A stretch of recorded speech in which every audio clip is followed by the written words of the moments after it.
When you're not so good,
What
yourself while you are alive.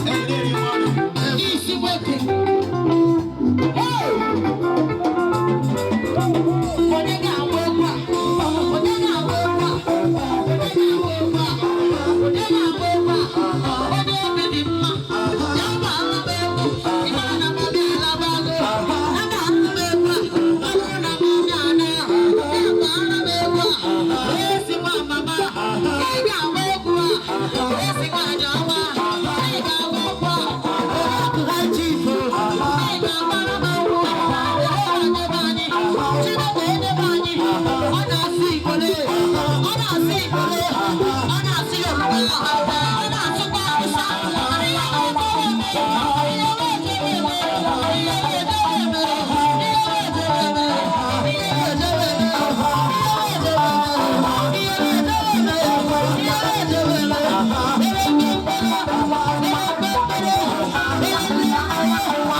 from Philippines,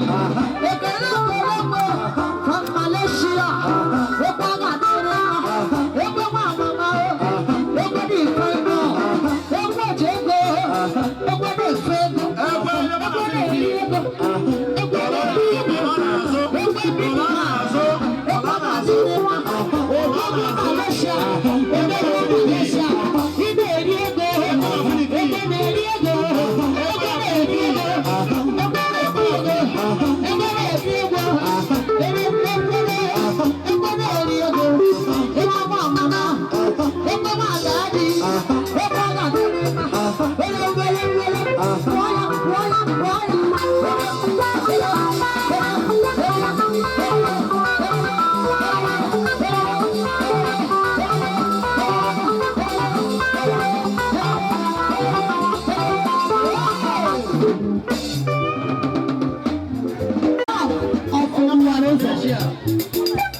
the son of High Chief.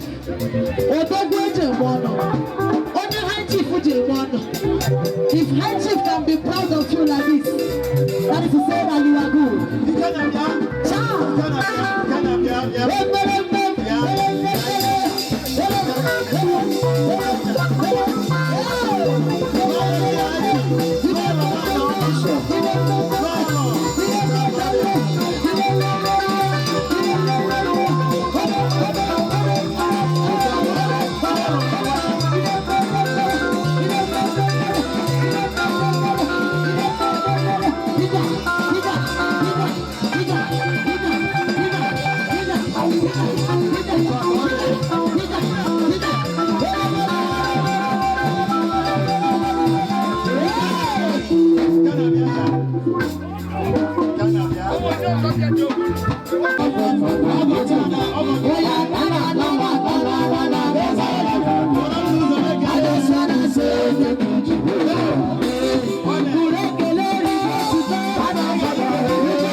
Brother I, can you come close?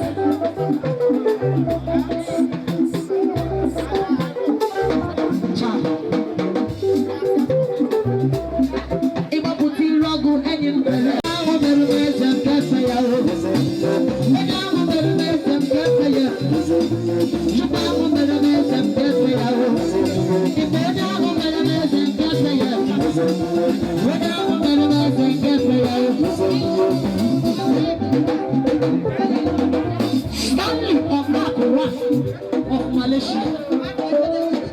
One day go to Luberesi. One day go to Luberesi.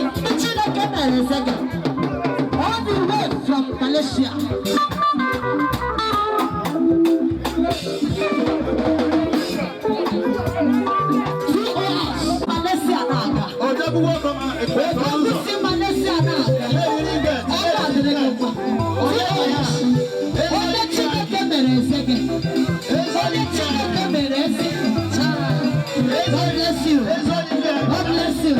Happy Christmas. Ciao.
Chimezie na Malaysia. Chimezie or Chimezie? Chimezie. Yege baba. Chineke mere sege. Esema. Wamela kaza fuke. Ultimate friends law. Idioki. You are highly appreciated. You are highly recognized. Ultimate friends law.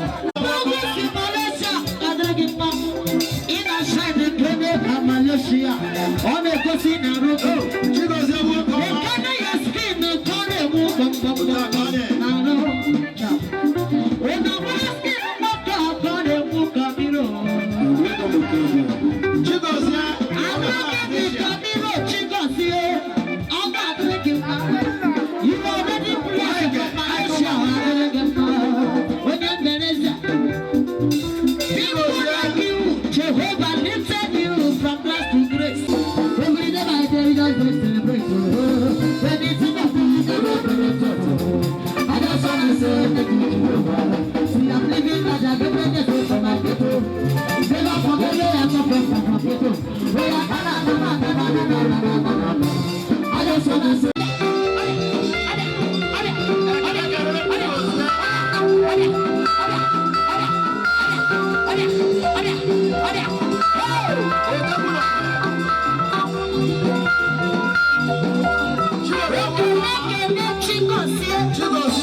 All the way from Malaysia.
Malaysia.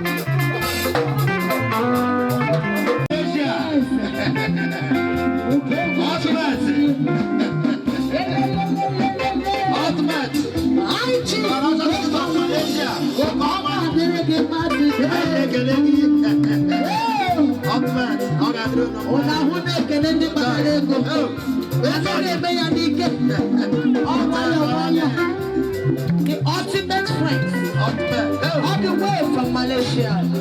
God bless you. God bless you.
When I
I will sing one of my number and I will drop. So you want to have the better than the help.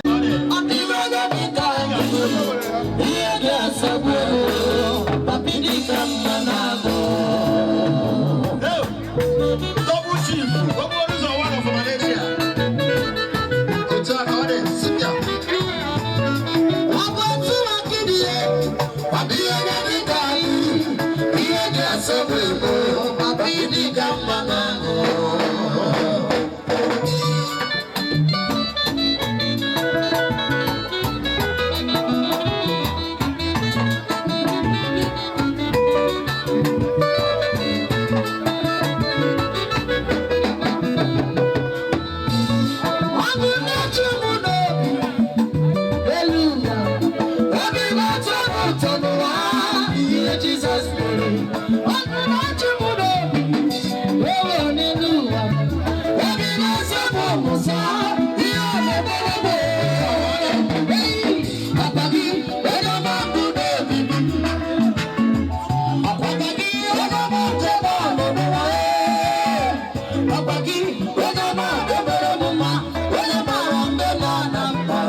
From Malaysia, I love that name. Joshua from Malaysia, he became my brother. He was the Malaysia like me.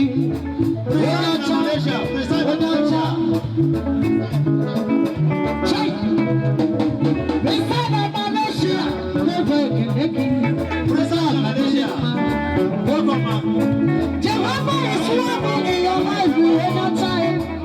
If one is in the level you are now, I won't get Nigeria. I won't get mosquito.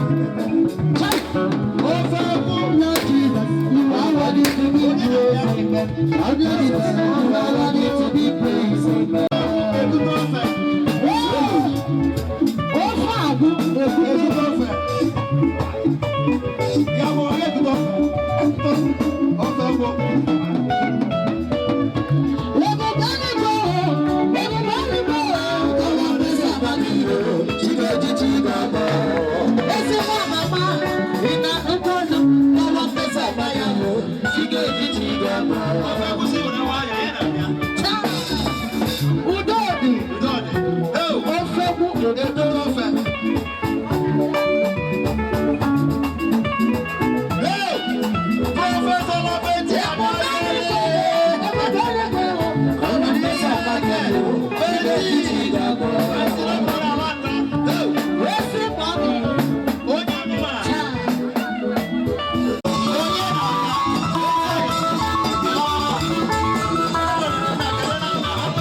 I won't sleep. My mother go bless me. Oh, she go lie me well for bed. Oh, she come up me clothes, say make do sleep, sleep, my pikin no.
Precious Holy Spirit, we bring glory unto you this morning. We thank you for your goodness in our lives. We thank you for bringing everyone in here sound and safe without any problem.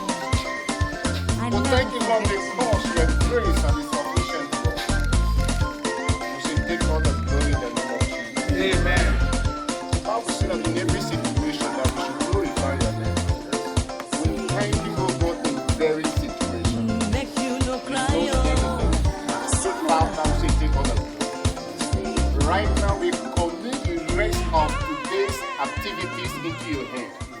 Our procession from here to Ikbereje. We pray that your spirit will go with us. Amen. Your presence will go with us. Amen. In the name of Jesus. Amen. We stand upon the world. We rely upon the blood of Jesus against every foul spirit, against every manipulation from the pit of hell, against every satanic projection. Father, this movement will be a success. Yes. We cover every man and woman here with the blood of Jesus. We cover every machine here, cars, oh God, with the blood of Jesus. The road from here to Ikbereje, we mass it under the blood of Jesus. In the name of Jesus. Now hear me clear. You block sucking demon. You power that rules the face of this vicinity. We stand against you. You will not do anything against us. In the name of Jesus. Amen. Lord, this burial will surely be a success. Amen. I don't care the projections of the enemy. I don't care the plot and the plans of the evil ones. But Lord, your name will be glorified. Yes, your name will be glorified. Amen. From the beginning to the closing, you alone be given the glory. Amen. In the name of Jesus. Amen. Father, we give you glory. Have your way, O God. In Jesus' most precious name we pray. Amen. Praise God. As I said earlier, we are in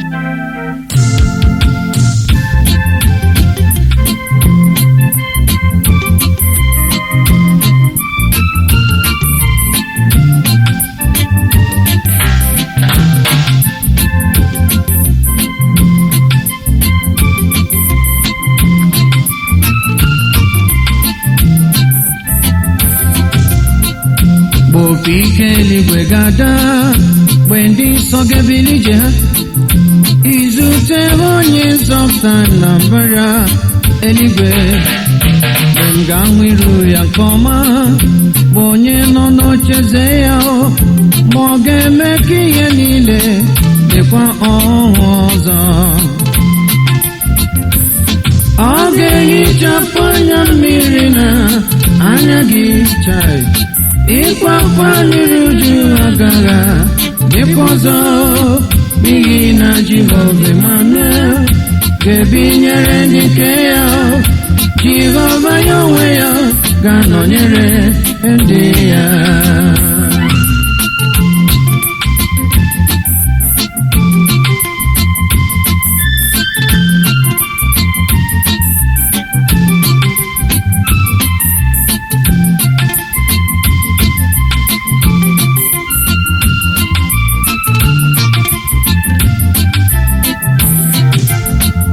Mgbe eluigwe n'ụwa ga-agwụ, mgbe osimiri ga-atakọ, obodo nsọ Jerusalem si n'igwe rịdata, ebe Jizọs doziri dị agbapụtara n'ụwa, anyị ga-eji ọṅụ baa n'ụlọ n'otu n'otu.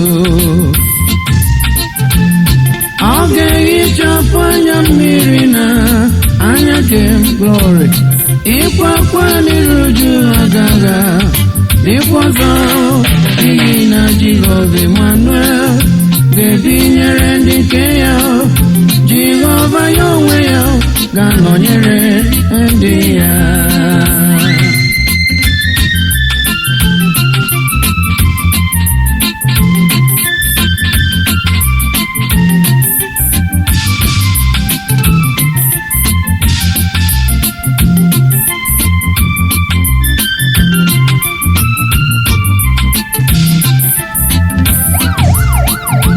Eluigwe n'ụwa ga-agwụ, osimiri ga-atakọ, obodo nsọ Jerusalem si n'igwe rịdata, ebe Jizọs doziri dị agbapụtara n'ụwa, anyị ga-eji ọṅụ baa n'ụlọ n'otu n'otu. Anya m ga-ahụ Jizọs Kraịst ma ọ ga-ezi ma patu ya. Anyị ga-abụ abụ Moses na nke nwa tụrụ, obi m ga-ewuli elu ma anyị ga-abụ abụ n'eluigwe, mụ na ndị nsọ niile ga-abụ hali iru ya.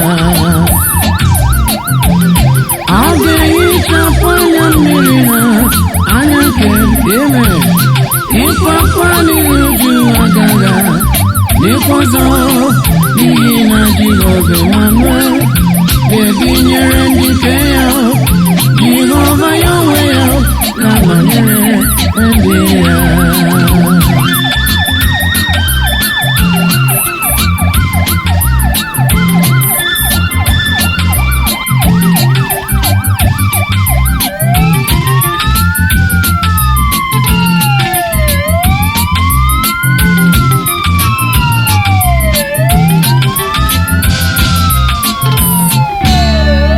Aịzaya nụrụ olu nke Chukwu, o wee sị na lekwa ha nwaziga. Aịzaya nụrụ olu nke Chukwu, o wee sị na lekwa ha ụmụziga. Lekwa ziga mụ ebe dum ka m ga-eje n'ụwa. Aịzaya nụrụ olu nke Chukwu, amen, o wee sị na lekwa ziga.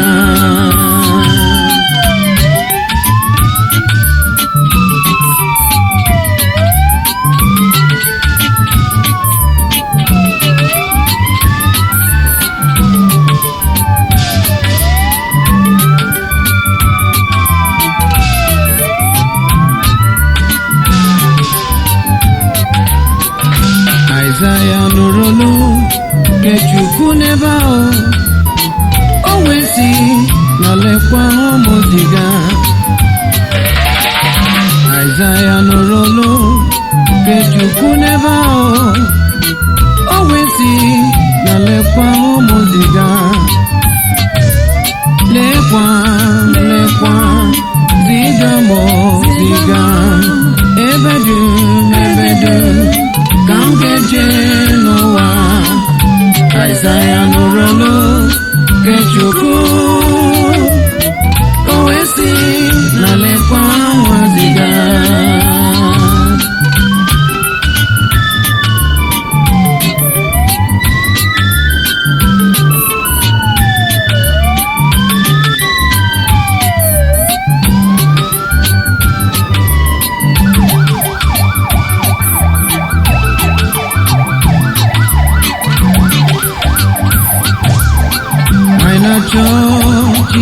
Chineke nke mgbochi ana m achọ Chineke nke mgbochi anyị na-achọ Chineke nke mgbochi onye na-apụghị ịgbanwe haleluya anyị na-achọ Chineke nke mgbochi ana m achọ Chineke nke mgbochi ana m achọ Chineke nke mgbochi onye na-apụghị ịgbanwe ana m achọ Chineke nke mgbochi anyị na-achọ Chineke nke mgbochi ewo anyị na-achọ Chineke nke mgbochi onye na-apụghị ịgbanwe haleluya anyị na-achọ Chineke nke mgbochi amen anyị na-achọ Chineke nke mgbochi ewo anyị na-achọ Chineke nke mgbochi onye na-apụghị ịgbanwe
biko n'ebe Jude ụlọ ebe ya senior brother hand over biko gbapụ anyị n'ọsọ.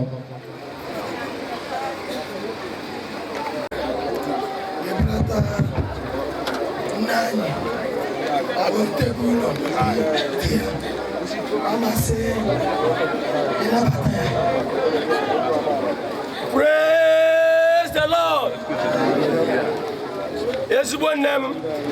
Ezigbo nne m Sarah Chukwu since ọnwa ise Praise Christian Chukwu nne m na ụmụnne m na-asị ịyọta yọla oche ya. Thank you, biko ọnwa ebe ọ dị n'aka ka ebube anyị saa biko.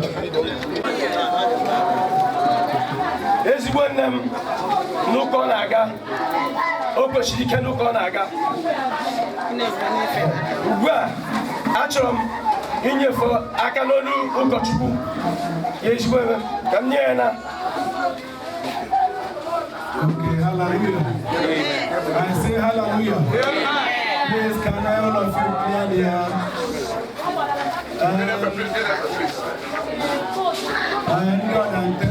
Undertakers. Quietly, Unubuza, and the other the name of you.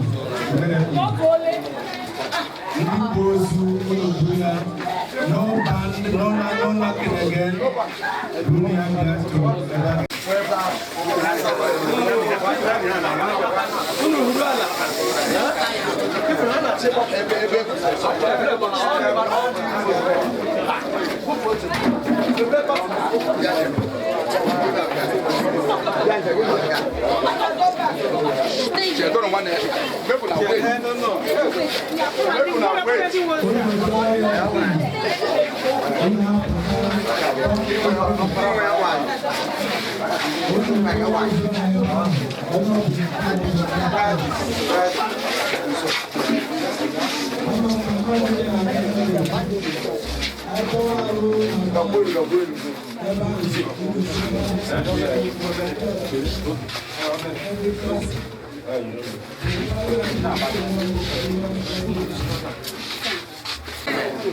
I say hallelujah. Amen. I say hallelujah.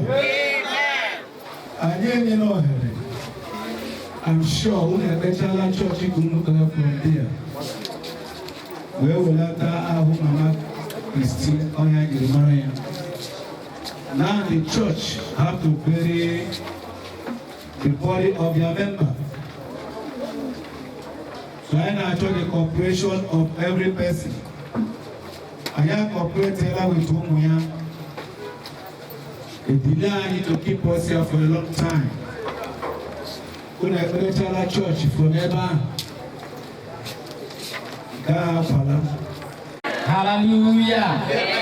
Because I choka Omo Mamanye, the first son of Eba. No more near, please get inside the room. All right. I think you can open the cups. The elders.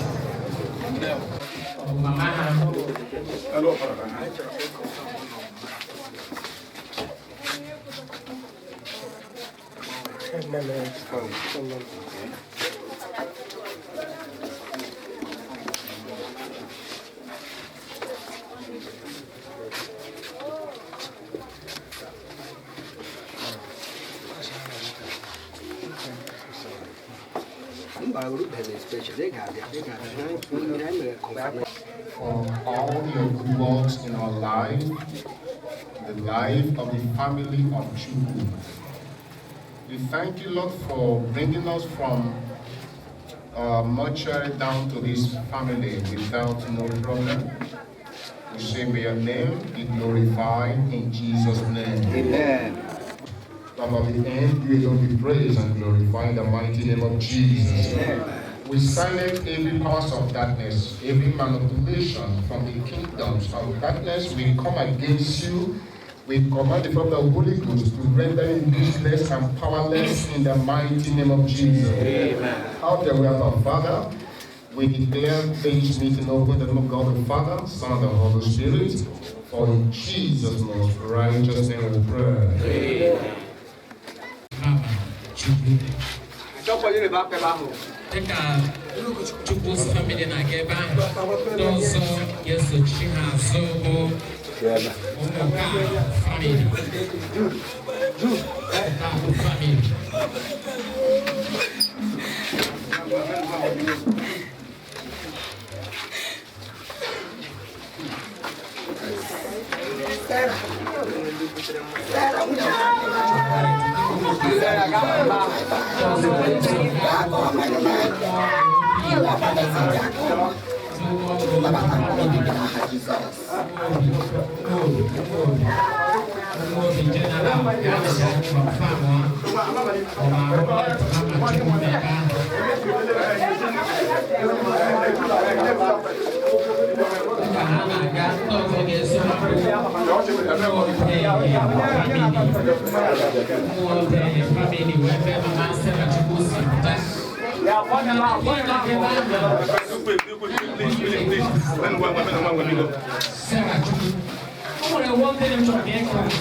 I want you to notice that one day or too much.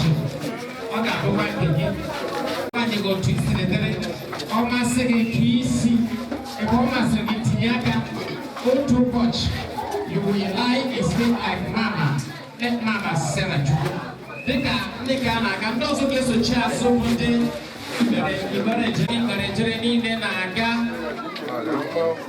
Also gets to China. One day in this immediate family, the Berlin family, they have nearly 7 in a teacher. One thing I got is letter our let them behave. Yeah, they can hang around. And at the very day, Mr. Denting and crack an door. You have no option than to obey. So,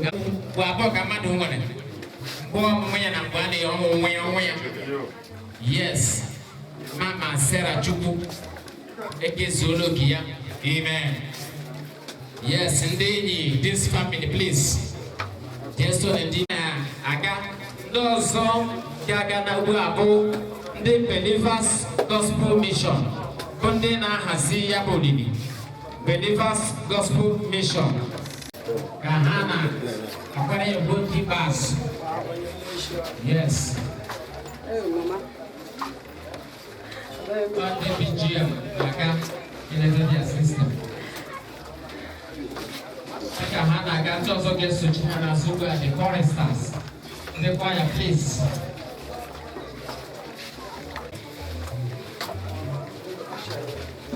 You can run on the choir.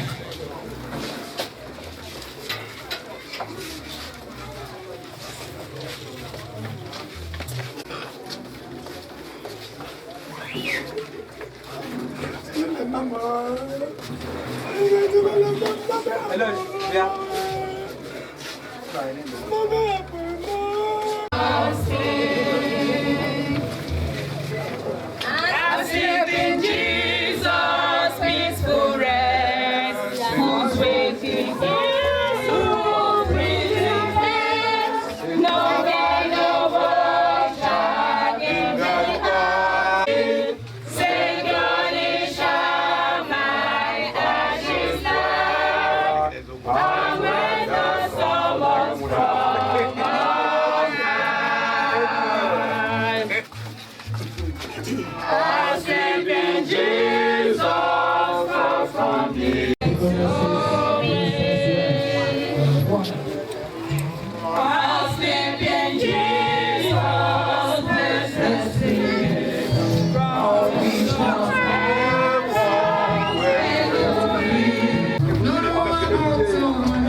Let's go. I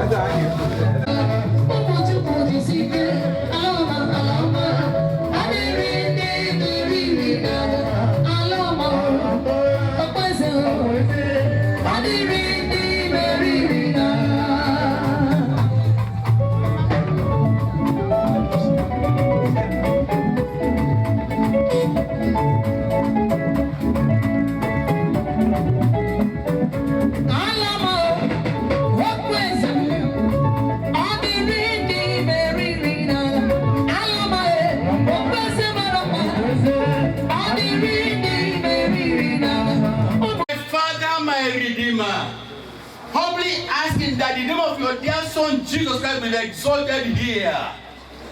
Thou Spirit of our living God, I pray that you will arrest every mind, every heart, every spirit here this day in the name of Jesus Christ. I nullify every satanic motive. I nullify every satanic agenda. Let only the agenda of the Most High God in this place be magnified. In Jesus' name. Amen. Thank you, precious Father. In Jesus' name we pray. Amen. Thank you, sir. We want to go straight to SSIS number 2012. The choir can give us the two. SSIS 2012. Praise the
ndị dị ndụ na-efe Chineke. Ya mere mepee ọnụ gị na mgbe awa malite kelewe Chineke, malite bulawa ya elu, malite bujawa ya mma.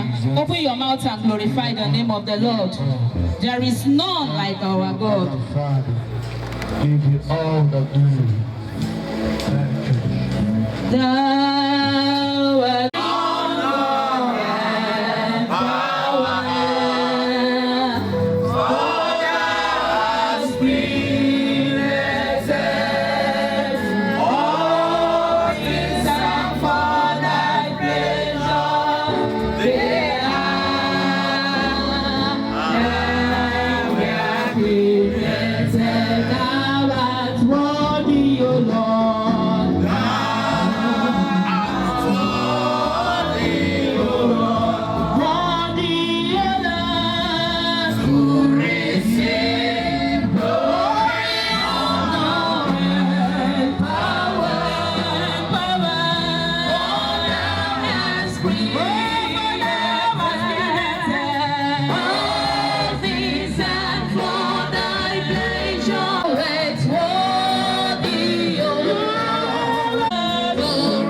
Thou art she departed here. You welcomed her to your bosom. We are only here to commit the body, ash to ash, dust to dust, sand to sand. For that reason, King of Glory, through this service, draw men unto yourself in the name of Jesus. Amen. Father in heaven, may your name be glorified. Accept our worship, for in Jesus' wonderful name we pray. Amen. Let them put up their hands together for testimony time. End of the ministry to come and give us the testimony or briefly what he knows about the mama when she was alive. Elima, can you come please? Roma. Why, the Jobi made it open. Chineke bụ mmụọ ndị ga-efe efe n'ime mmụọ na eziokwu. Nwaanyị a ji eziokwu efe Chineke. N'agbanyeghị ọtụtụ ihe niile gara ya gburugburu, Chineke gọziri nwaanyị a na mkpụrụ nke afọ ya zụọ ha niile, onwe nke nwụrụ ahara ya nọ ụmụ itoolu dịcha ndụ ruo taa. Ọ bụ ngọzi pụrụ iche, kwanye amara Chineke pụrụ iche. Nwaanyị a kpọrọ ole na ole n'ime ha bụ ndị ntakịrị na-abịa nzukọ Believers of Mission. Ma ji eziokwu wee kpebie. Ọ na-enwe problem. Ihe ọbụla anyị na-ekwu na a na-eme, ọ bụrụ ihe gbasara ego, ọ na-ala azụ n'ime ya. Ọ na-eme na-ajụ ihe ọ na-abịaghị chọọ desi, o nwere ihe mere ele nke a. o wee hụ na onweghị problem o nwere n'ụzọ ya nke mechara na the last Sunday before ya nwụọ the last Sunday a gbasara chọọchị ya nọdụ ala na-ajụ nwunye ụkọchukwu o nwere ụgwọ ya ji ele nwe ụgwọ oji ọ ga-akụ mmadụ n'anya na-asị ebe otu mmadụ ga-eji eju o nwere ụgwọ ya ji ma ọ bụ mmụọ Chineke kpalitere ya ka o wee ghara inwe ntụpọ bụ isi ya nakwara mmadụ ihe n'aka ọkwụghị ụgwọ ma ọ bụ na atụrụ ntụtụ na chọọchị atọghị mere na o ji na-ajụ ajụjụ a so mgbe ọbụla mmadụ nọrụ n'ọnọdụ dị otu a ọ Chineke ga-abịa na-akpere ya ụka na onye a gị na onye a nwere nke a gị na onye a nwere nke a ga-eme udo ga-eme udo ga-eme udo onye ọlụla ka ọ na-ala ya mere ọ nwụrụ onwe onye nsọ sọ ihe ọṅụ nye anyị ọ bụ eziokwu na anyị na-ebe akwa n'otu akụkụ na anyị ahụkwaghị ọzọ ma ihe dị mkpa nke ukwuu bụ ịnọrọcha n'ụwa ele ebe ị na-ala anyị na-agbara so mmụọ Chineke na-agba ama na nwaanyị a nọ n'aka Chineke n'ụka ya mere biko ana m arịọ gị ebe ọ bụla ị nọ ihe ga-adị mkpa bụ na ị gara chọọchị ma ị gara nke elu ma ị gara nke ala kedu ndụ ị na-adị n'ime ụwa ọ bụ ịtịrịcha ndụ a mgbe a kpọrọ gị ga-alawa ebe ị gaji ebe ị rụtara ọrụ ya n'ihi na eluigwe bụ n'ụwa ka ị ga-arụta ọrụ iji aga n'eluigwe ọkụ ala mmụọ bụ n'ụwa ka iji ebi ndụ iji aga ọkụ ala mmụọ ya mere ekwele ka ego ọkụ ala mmụọ gbaa ọsọ ndụ gị mgbe ị ka dị ndụ nwaanyị a gbara ọsọ ndụ ya gọzikwena ya ịhụ na olili ya n'ụbọchị taa ikwu na ibe na ndị si ebe dị iche iche na ụmụ ya na ụmụ ya ha niile zuru ebe a esi ya banye banye anyị na-asị chi anyị onye mere anyị nke a ya nọrọ ekele ya nọrọ otuto na aja mma na mberede n'aha Jizọs. Ana m ekele Chineke ebe ọ dị ukwuu n'ebe mma m nọ n'eziokwu mma m gbara ọsọ ya kpata ya na-agba n'ọsọ.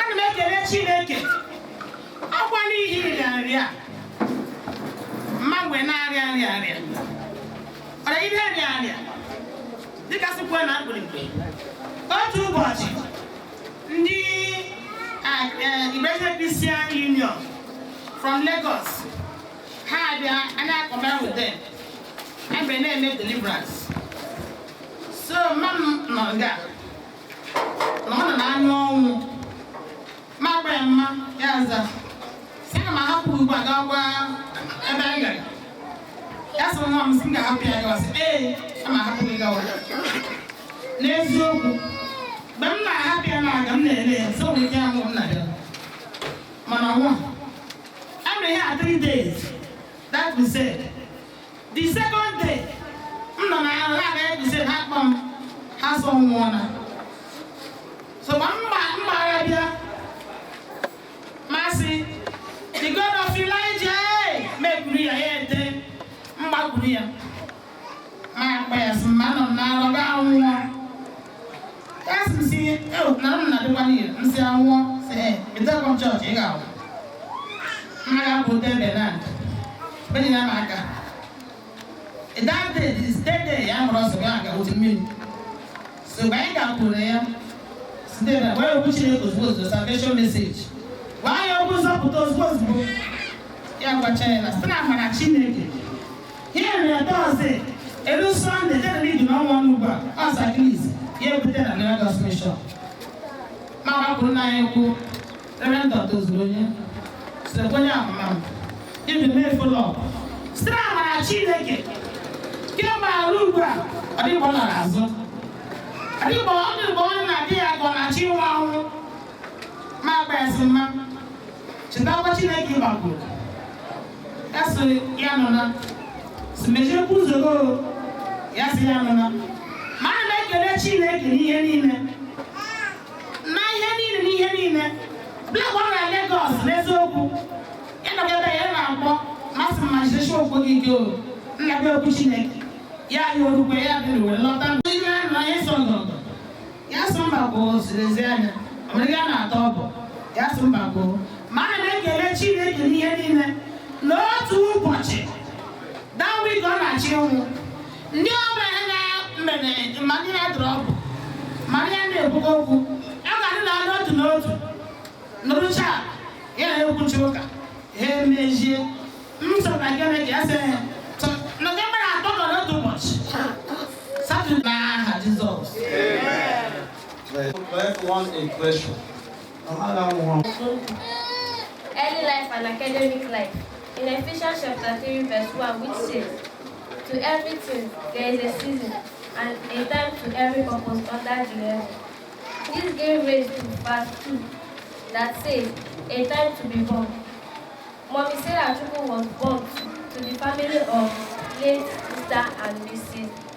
Joseph Obiamotu Ogun of Iti Ubomba local government area, Igbo State. She was the fourth daughter to her family and was born in the year 1943. She had her primary school education at Community 2, Perejiru, Christian and Ministry. Mom, right from her childhood was born into a Christian home where they worship with PGM Church. And before she got married in 1987, Mom as a devoted born-again Christian and always liked things of God, working in the vineyard of the Lord. Our commitment to the things of the God was so vast in the regional and state level of the church, where she was a member of the regional person. Mom always knows the habit of going for personal or group evangelism, no matter the state of her health, because she believes in the great commission of our Lord Jesus Christ. Marriage and family life. Mom got married to her late husband, Mr. Christian Chukwu of Uboma, and their marriage was blessed with 9 children. Mom was a loving and caring woman, and above all, a woman of peace and humility. She brought her children up in a godly way, social life, relationship with our God and people around her. And she totally believed and lived the life as taught in Hebrews 12 verse 14. Follow peace with all men and holiness, without which no man can see the Lord. Glorious and eternal rest with the Lord. In verse 2 of Ephesians chapter 3, which says, "And a time to die." Then in Philippians chapter 1 verse 21, For to me to live in Christ and to die is gain." On the faithful days of 15 July 2017, in the morning hours of the day, she stood up from her hospital bed and greeted everyone around her. And she wanted to go and ease herself. She stood complaining of back outside, and she sat up. She sat on the nearest seat close to her and gave up. At first, we saw it like April Fool to us, and we couldn't believe the incredible action we saw. But the doctors battled all they could do, but there was no more life in her. Mommy Sarah Chukwu had fought the good fight of faith. She had finished her course and had kept her faith, and now she is resting in the bosom of the Lord, our Savior, of whom she serves so well. Sleep on our beloved mommy, our lovely children, in-laws, relatives, and the church as a whole love you. As they all love you, but God loves you more. Goodbye, Mom, and take your well-deserved rest in the Lord until we meet to the past no more on that glorious resurrection morning. She survived by Mrs. Christina Quinn, first daughter, Mrs. Grace Kalu, second daughter, Mr. Cletus Chukwu, third son, Mr. Juice Chukwu, 4th son. Mr. Linus Chukwu, 5th son. Mr. Chukwuze Chukwu VIP, 6th son. 5th son. Mr. Odi Chukwu, 6th son. Mrs. Okechi Feliz, 8th daughter. 6th daughter. Ekena Chukwu. Ekena Chukwu.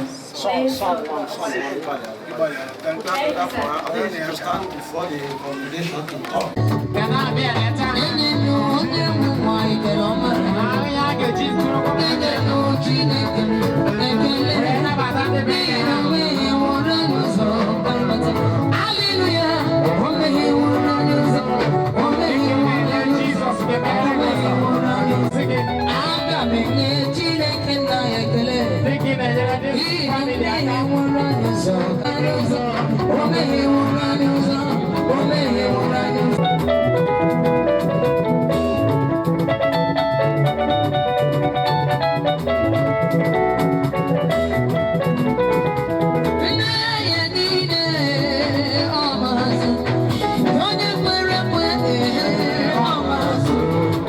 Thank you for the hands. Rebuke the devourers in their lives, in their business, in the mighty name of Jesus Christ. Amen. Thank you for answering. For in Jesus' name. This is for your family. Huh? It's for your family. So I have to take this.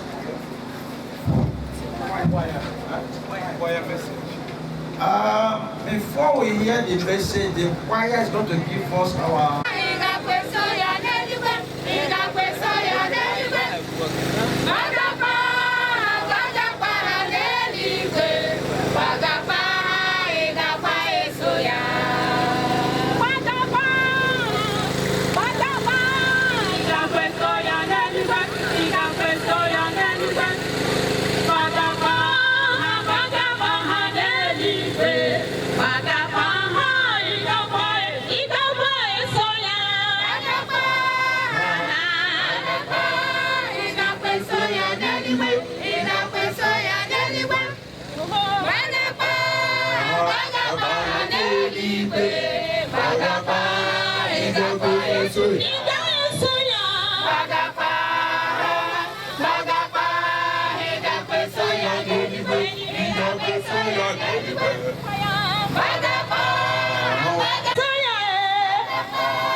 Sarah Chukwu, ọ na-ekwesịrị Chineke ntụkwasị obi n'ihi na sista adị anyị mkpa nke ukwuu. Ana m asị Chineke gọzie unu n'aha Jizọs Kraịst. Ọ bụ eziokwu na anyị were iwe, ewetụkwara m iwe. Ewere m iwe because like ndị abụ eluigwe. Egbukere m nama, gbuo ego, gbuo millions. I didn't get my mic at all. Oh, no, I have to. I went to get that. I got my lady. I won't have any. I won't any come my lady got it. Yeah, Kunuchi. A maroon. I won't have our mom because she has gone to be with the Lord. So I never gave me Roya Nope. The Sinica went no to it. Ibere Chineke. Ọba also where Sister right. Amen. Our Father and our God, we thank you because of a time like this that you are giving to us to glorify your name. And so, mighty and everlasting Father, I am presenting this message before you. I am pleading on behalf of this family that the hand of God Almighty shall take preeminence upon their life. Come down with your power use this word to bless them, to bless every hearer. Give us the grace to follow. And at the end of this life, we shall still see you, fully see you in heaven, to glorify your holy name. We take authority against all principalities and power, and against every spiritual wickedness in high places. I am asking the Spirit divine, take absolute control in Jesus' name. Amen. Hebrews 9:27. Hebrews chapter 9, verse 27.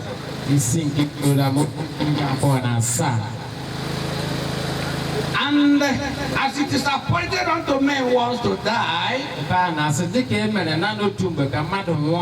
but after this, the judgment. So Christ was once offered to bear the sins of many. And unto them that look for him shall he appear the second time, without sin unto salvation. I want you to see how God has ordered this life. That no man can live here forever and ever. No, it is appointed unto men once to die. And after that, the judgment of God follows. What is that you are going to face in judgment? You see, God is a patient God. He will allow people to live the life they want to live, because He has given them, but they refuse.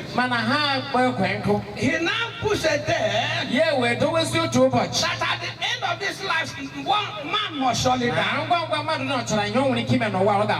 Death is a necessary end for every believer, whether believer or an unbeliever. Death is a necessary end, and it must surely come. There is nothing that can prevent it coming. And then the Bible says, after death, judgment follows. What is He going to judge?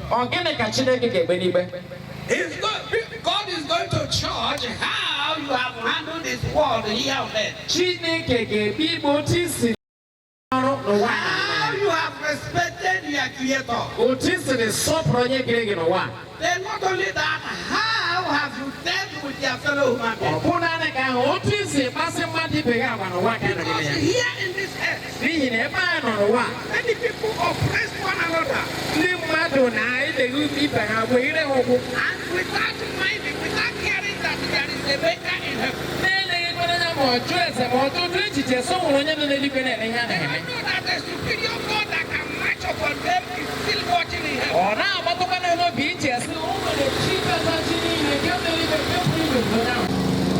That God has all times within Himself. To match upon you when you need Him. God decided to leave you. Give you another time according to your doing. How you have dealt with your fellow woman. How you have dealt with your brother's wife. How you have gone to the water spirit. How you have covenanted with demons. Who said it is appointed unto man once. After that judgment. And that is why we are talking, we are preaching the word of God today. So that we can escape the wrath of God. Because the Bible makes us know God is a consuming fire. I want you to think about it. That our God is a consuming fire. When He wants to break out with anger, But Chineke na-ewepụta iwu ya ndị mmadụ ọbụla pụrụ ịkwụsị ya. No woman can stop it. Onwe mmadụ ọbụla ga-akwụsị ya. Nobody can assist God. Onwe onye ọbụla pụrụ ịkwụsị Chineke. But God, what he did is this. Ihe Chineke na-eme bụ nke a. He decided to give us Christ. Oh, bịa mebi inye anyị Jesus onye nzọpụta. Only the blood of my son was. Chineke si enyi na nwe ya obi inye ya nzọpụta. Jesus for us see him.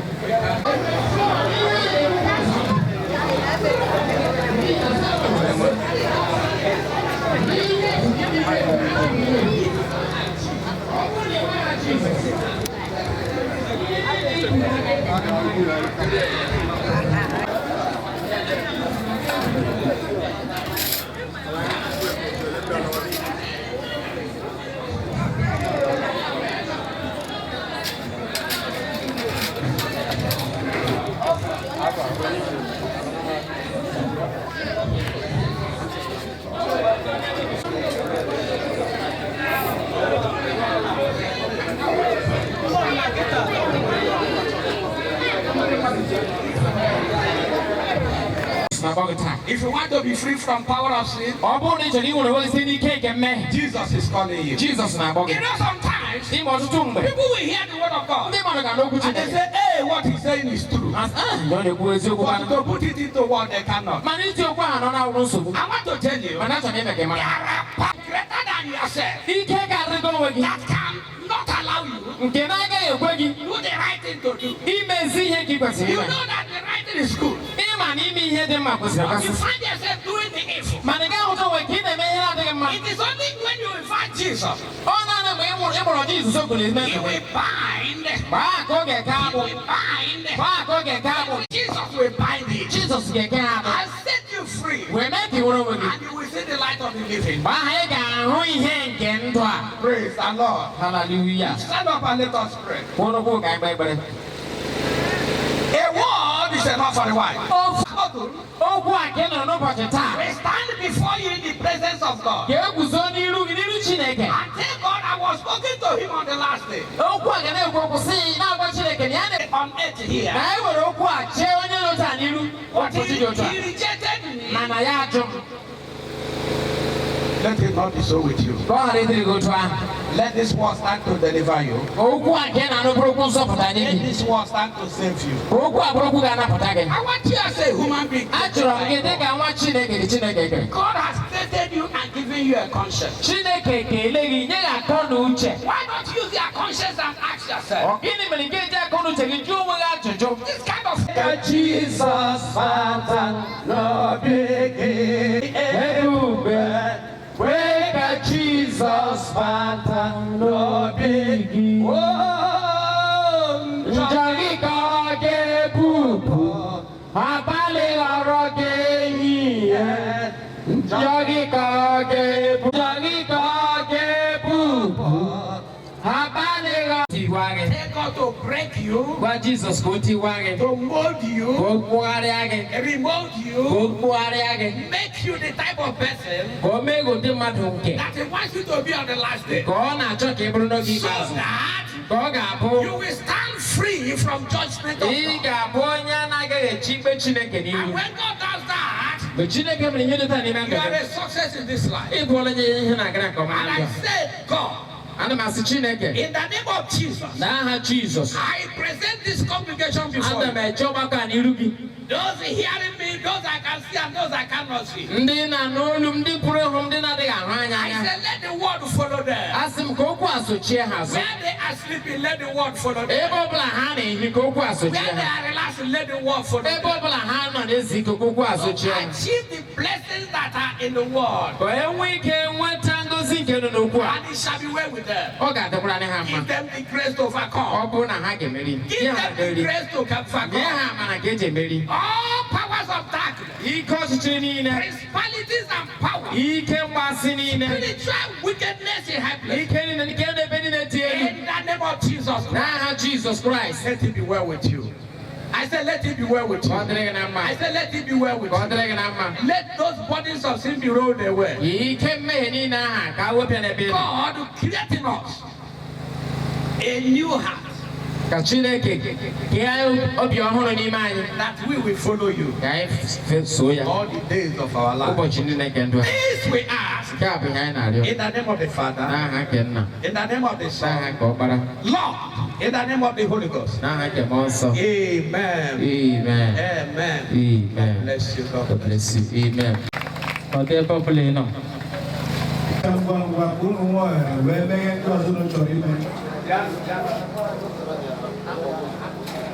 Achọrọ m ka ụmụ mama Sarah bịa ebe a ma ha niile ezughị ọkpara bịa unu wee lee ha bet onye ọbụla bịara ebe a okwuchukwu ekwuru unu were ya mere ihe nke a okwuchukwu ikpeazụ ma mụ unu kwuru ma mụ unu mgbe o chegharịrị nwanne unu Kristian onye ya na chọọchị o mechara gaa Lagos ọkpara ọ bịakwutere na Lagos ị na-ekpe redinta eziokwu Kristi na-ekpe chuzi na mama unu stikiri to Development Friends International Club. Anyị mere ha ka aga nyonye nwanyị nwoke bụ High Chief Izito n'ọnwụ mama ya nwụrụ. Anyị na-akasi obi mana ọwụwa anyị nwa Chineke nna bụ onye mara ihe niile. Check of 1 million naira ije kpọọ ya ka n'oge.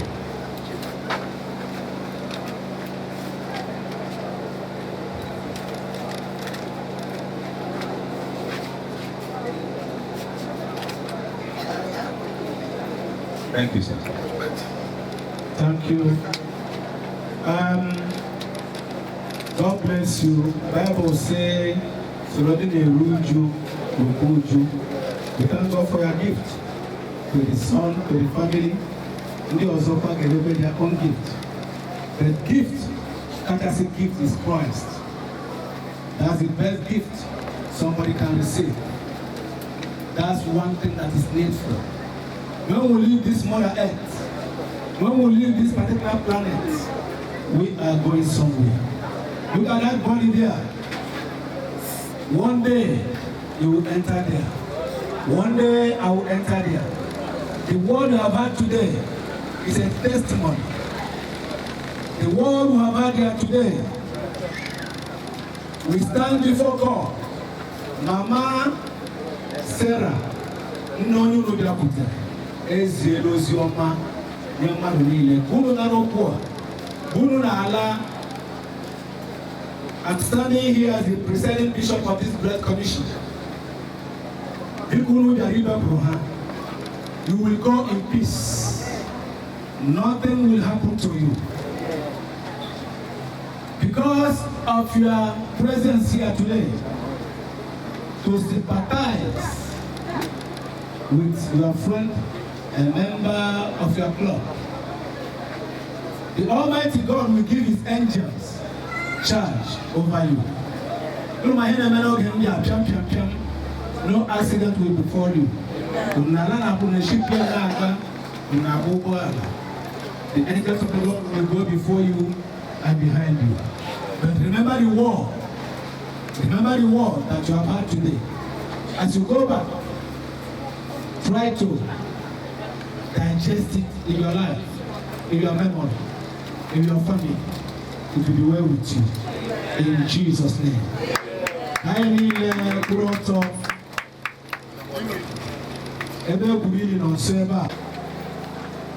Blessed are those who died in Christ, not in church. Try to embrace Christ so that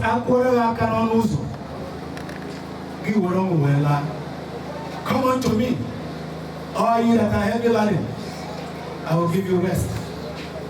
Come to Jesus and receive life. May God bless you. I call Reverend Bright. Are you here? Okay, come and take this anointing oil. And about whom we are looking. We position his angels here. And that resurrection money. Mama who is in heaven will come Oga be you kwase arwa. Kene rure atọ no nya kenari rure. And then we shall meet the Lord in the sky. That's how you can look lucky. So I command you, I order you, bless that particular bread.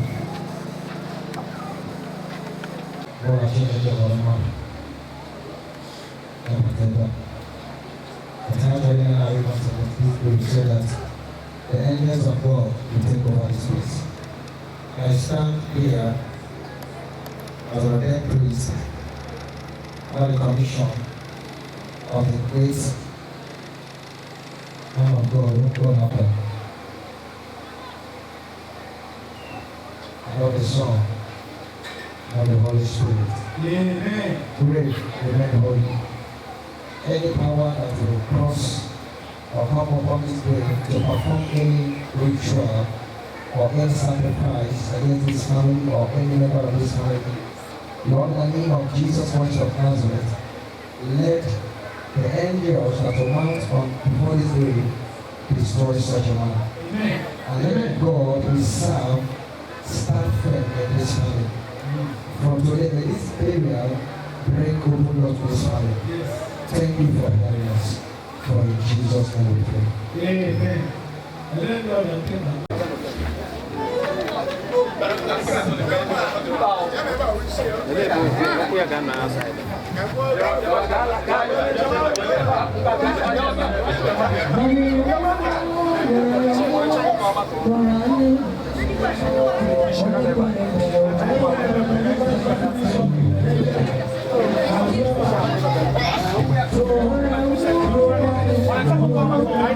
Non siano alla festa.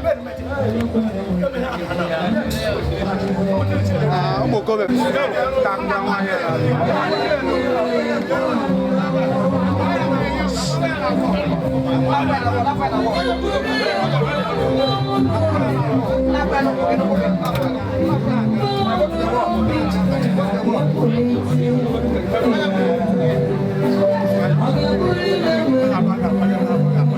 Camera, capture up this thing.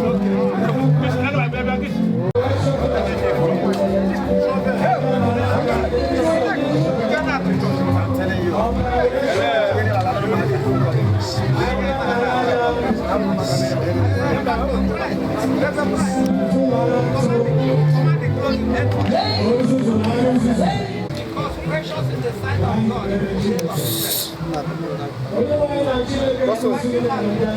Quattro cose, quattro cose. And I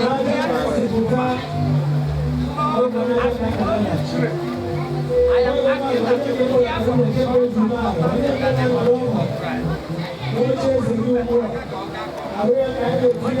As you take this woman out, let her stand in glory.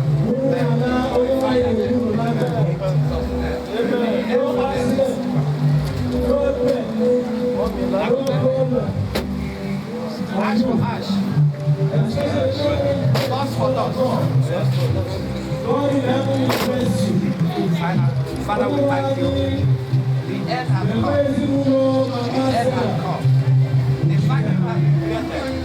Replenish the vacuum.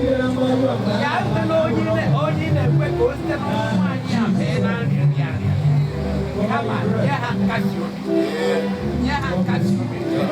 You want yeah, Hogani. You know what I have is like a Hoga. Thank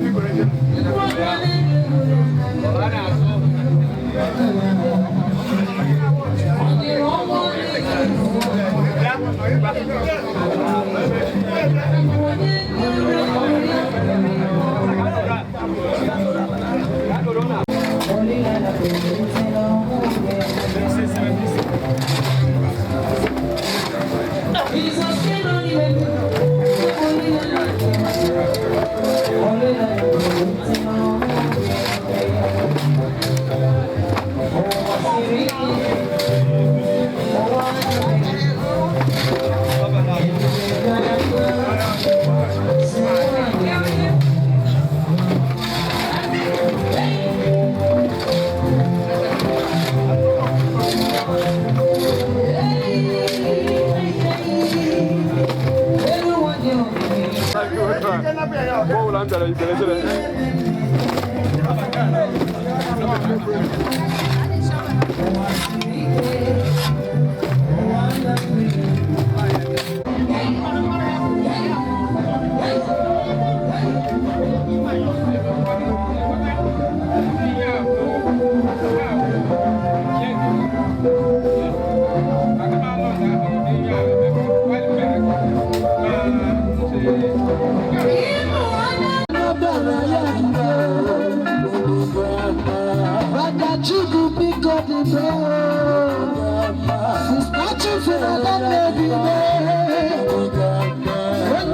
We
kpọtụ aha gị. Aha m bụ Onyema Chukwu. Achọrọ nke ịgwatụ m ihe ebe a taa n'ụbọchị nke taa. Ekele m Chukwu ka ndị a si kwanyere m ugwu ruru ego melie nne m na nne m lie n'udo na-enwe nsogbu. Eji m gosi Chukwu na-ayọ ha. Kegwu akụ ime ike ịkọtara gbasara mama gị dị n'elu ụbọchị nke taa. Mma m nye m na-akọwara ya wụ nwaanyị Chineke dọwara nsọ, onye mụrụ ụmụ 10 na-enwe esemokwu. Mụ na mma meso okwu, mụ na ụmụ meso okwu, a na-erikọ n'ofu ite. Onye ụmụ a na-erikọ n'ofu ite na-enwe esemokwu.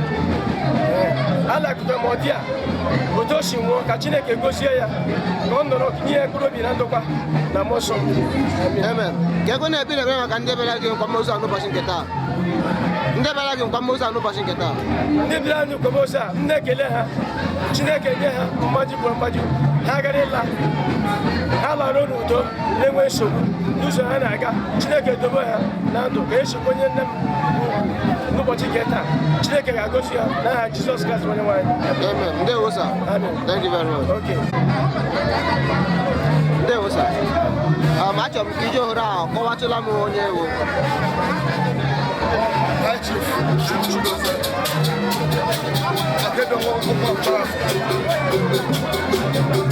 Biko achọrọ m ka iji ohere a gwatụ m ihe ị na-eme ebe a n'ụbọchị nke taa.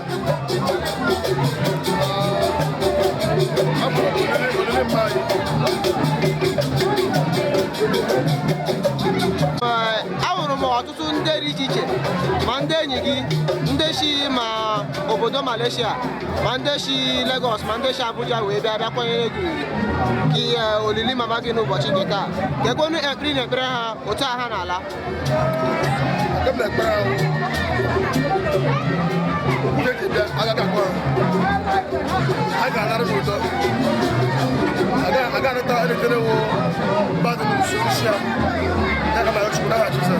Amen. As a high chief, ahụrụ m na echile a na-akpọ gị omenọha VIP. Ahụrụ m ọtụtụ ụmụ okorobịa ndị bịara gị na-agbaso gị anara gị aka efekwe gị ego. Biko achọrọ m ka iji ohere a kpọtụrụ m akwụkwọ ụmụ okorobịa ndị ahụ otu isi nyere ha aka ndị na-etolite etolite. All of them that my boys they really show appreciation and ask money man about home which but thank God can you naba that's alaga but you tell what from my Jesus. Amen. Otoshi wede from high digital photograph and video coverage. I na-asị ka Chineke na-agọzie gị otu anyị isi mere ndị ọzọ ka Chukwu otu ahụ mee n'ezinụlọ gị. Ka anyị na-ala ka Chukwu kpuchie gị n'ọbara Jizọs. Ka ị na-alaghachi ị ga-enwe ihe ọjọọ ọbụla n'ụzọ. Onye ọbụla na-echere gị echiche ọjọọ, ihe ọjọọ ga-eso ya. Otu ị na-ala ka your family ka Chukwu duru unu ka nọla n'udo n'aha Jizọs. Ndewo sir. Thank you.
Baba.